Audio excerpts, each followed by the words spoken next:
Hey, what's up, guys? I wanted to make this video because I've just been so ecstatic with the fact that this entity attachment has left, But it's also like if you have an entity attachment for that long, it creates these like thought knots and thought pattern loops in your brain that stick with you for a while.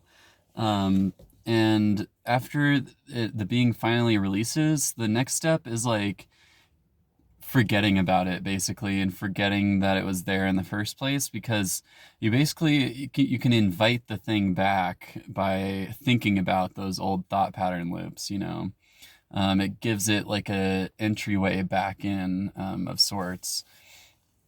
But yeah, so this one I guess will be like Defense Against the Dark Arts 2 or something. And yeah, so what I've been doing is like I'll kind of like I said the being felt kind of like the symptoms of what corona is supposed to feel like, I think.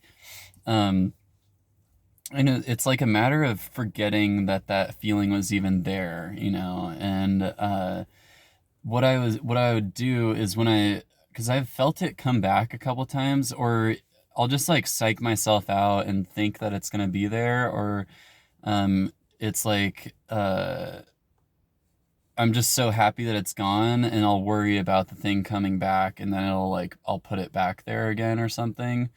Um, but what I do is like if I feel it back, or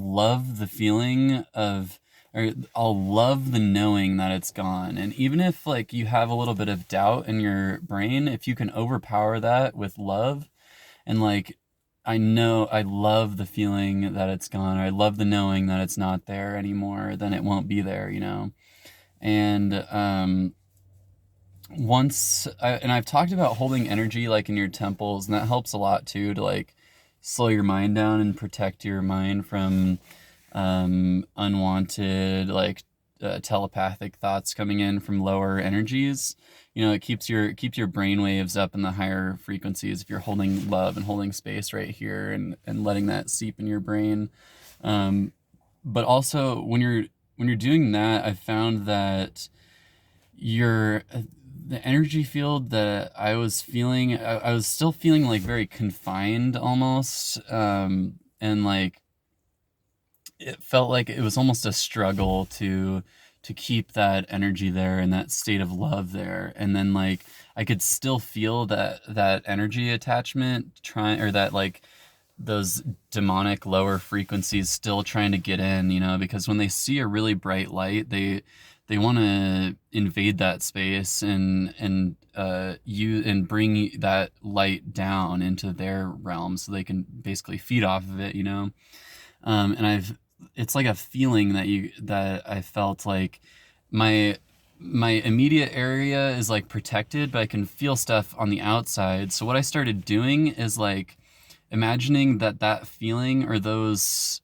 and still like hearing some like negative telepathic stuff, or like I feel like those beings would try and trigger those thought patterns that were like lower vibrating. And so what I would do is kind of imagine where that energy is coming from in relationship to my aura.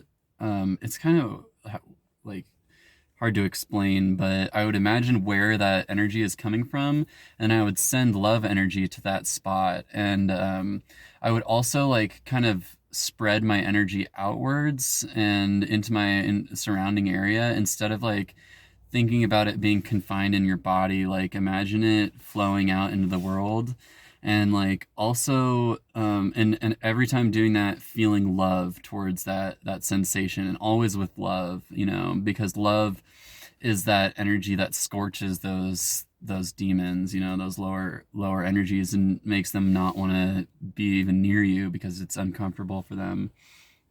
And another one that really helped was like sighing and like relaxing and loving the feeling of being relaxed, because like I said, I would be able to hold the love energy, but I would feel kind of like uptight, and feel like it was almost a chore to do that. And by like sighing and relaxing all of your muscles, but also loving that feeling, it like it makes that feeling of relaxation and peace, you know, that much stronger because you're loving it. You're giving that emotion of love. So like every time, if you do that more and more and more and more, the easier and easier it becomes, because every time that you think of love, you're also in relaxation, and they kind of like amplify one another, you know. And Emery Smith says that like when you're in, I think it maybe it was Randy Weidenheimer, he said like when you're relaxed, your energy field spreads out more, and when you're like uptight and like stressed, it clenches in together. And so the objective is to always be relaxed and let that energy flow out. And yeah, there. Let's see what else. I think there was one more thing that I was gonna say. Well, you get the gist. Thanks, guys.